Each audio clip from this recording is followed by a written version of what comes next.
Hey everyone, if your CPU is running really hot, maybe due to, some bad old thermal paste, or maybe, your CPU cooler is damaged or something like that, and for some reason you really can't wait for the replacement parts because you want to get on with gaming or some really interesting spreadsheets or something like that, you might be wondering whether you can actually keep running your computer or whether, that's going to risk catching fire or something like that. And the short answer is, luckily, it's very unlikely your CPU will spontaneously combust if it is simply overheating, and that's because motherboards have lots of protections built in to actually protect the CPU when it is running too hot. So firstly, what's going to happen is, let's say your CPU is running 95 degrees Celsius, the CPU itself will throttle down. So if you open Task Manager, what you'll notice is instead of your CPU running at like 4 gigahertz, it might only run at like 2 gigahertz or 1.5 gigahertz or something like that. That is called thermal throttling. And the idea behind that is your motherboard and the whole system is recognizing your CPU is too hot. So what it actually does is it does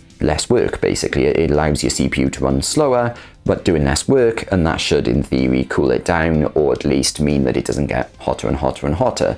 But if for some reason that doesn't work, your motherboard's extra fail-safes will kick in, and basically the system will just shut off. And in some cases with older systems, very old systems, you might not have those thermal protections built in, or there were some motherboards you could actually turn off those thermal protections for some reason, and that's obviously a really bad thing. You wouldn't want to run your CPU in that particular situation because something bad could happen.